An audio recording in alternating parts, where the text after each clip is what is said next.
হ্যাঁ, নিশ্চয়ই, অবশ্যই অধিকার আছে। ধর্মগুরুর রাজনীতি করার অধিকার নেই আপনাকে কে বলল? ধর্মের সঙ্গে তো রাজনীতির কোনো দ্বন্দ্ব নেই। দ্বন্দ্ব হচ্ছে ধর্মান্ধতাই। ধর্মকে ঢাল করে যারা রাজনীতি করতে নেমে, যারা রাজনীতিকে অস্ত্র হিসাবে রাজনীতির অস্ত্র হিসাবে ধর্মকে ব্যবহার করেছে, সেই ধর্ম, যদি কোনো ধর্মগুরু মনে করেন যে আমার সমাজের জন্য কিছু চিন্তা ভাবনা আছে, আমার রাজনীতিতে যাওয়ার প্রয়োজন আছে, সে ভাবতে পারে, অ্যাকর্ডিং টু রাইট সে নিশ্চয়ই রাজনীতি করতে পারে। এটা তার ভাবনা। অবশ্যই, কেন পারবে না? আমি যদি মনে করি আমার রাজনীতিতে নামার দরকার আছে, আমার রাইট আছে, আমি রাজনীতিতে নামতে পারি। দাদা হুজুর কি স্বাধীনতা সংগ্রামী ছিলেন? দেখুন, অনেক লম্বা কথা এটা। অবশ্যই তিনি স্বাধীনতা সংগ্রামী ছিলেন। আর শুধু স্বাধীনতা সংগ্রামী বলেই আমি ক্ষান্ত হব না।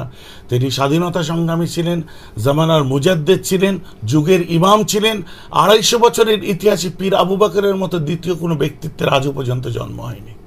কিন্তু আমরা জানি মুজাদ্দেদ আসে 100 বছর পর পর, কিন্তু দেখুন, দৌড়ে মুজাদ্দেদিয়াতে দৌড় যদি যতদিন পর্যন্ত চলবে, সে দৌড়টার যতক্ষণ পর্যন্ত ফিল্ড ওয়ার্ক এবং তার তাহরিরি কাজগুলো যতদিন পর্যন্ত জিন্দা থাকবে, ততদিন পর্যন্ত মুজাদ্দেদা সেখানে আসবে না। যখন সেগুলো আবার কুসংস্কারাচ্ছন্ন হয়ে যাবে, এর আপনার হাদিস পাকের ব্যাখ্যায় যেতে হবে। মেশকাত শরীফেরই ব্যাখ্যা, ওটা আমি অন্য কোনো একটা দিনই বলবো, যেখানে মুজাদ্দেদ সম্পর্কে যে হাদিসটা এসছে ওর ব্যাখ্যা আপনি আরও ইমামদের দেখলে ইনশাআল্লাহ পরিষ্কার হয়ে যাবে। হ্যাঁ, আমি শুনছি, এটা শুনলাম। অনেকে বলছে যে তিনি স্বাধীনতা সংগ্রামী ছিলেন না। গান্ধীজির কথা আমি বলবো, ময়দানে নামেন না বলে আপনি বলছেন তো, যে তিনি মাঠে ময়দানে তো যুদ্ধ করেননি, তিনি তো এই করেননি। তিনি, দাদা হুজুর কেবলা স্বাধীনতার পক্ষে ছিলেন। লাটসভা, আমি ইতিহাস এখন তুলছি না আমি, তবে ব্রিটিশের বিরুদ্ধে দাদা হুজুর কেবলার গর্জন কি ইতিহাস তো আজও ভুলে যায়নি। এবং মুজাদ্দেদে জামান দাদা হুজুর পীর কেবলা স্বাধীনতার পক্ষে ছিলেন এবং স্বাধীনতা চেয়েছিলেন তার মুরিদ মুতাকিদিনদের। এ কথাও তিনি হুঙ্কারও দিয়েছিলেন যে আজ যদি আমার দেশের বা আমার ধর্মীয় বিধানের উপরে যদি ব্রিটিশ সাম্রাজ্যবাদীরা থাবা বসায়,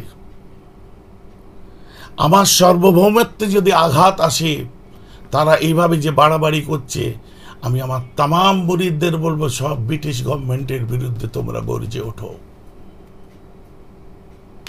এখন ওই মর্মে আপনার বক্তব্য অনুযায়ী, যে ওনাকে তো মাঠে ময়দানে যুদ্ধ করেননি, গান্ধীজিও মাঠে ময়দানে যুদ্ধ করেননি, এরকম আমি এক রাজ শোনাবো, অনেক নাম শোনাবো যারা মাঠে ময়দানে যুদ্ধ করেননি, কিন্তু তাদের সংগ্রামটা লেখনির মধ্যে দিয়ে, তাদের সংগ্রাম তলোয়ারের মধ্যে দিয়ে না থাকলেও লেখনির মধ্যে দিয়েছিল। তাদের সংগ্রাম তাদের বক্তব্যের মধ্যে ছিল, তাদের সংগ্রাম তাদের কথাবার্তায় আচার আচরণে ছিল, তাদের সংগ্রাম তাদের কৌশলে ছিল।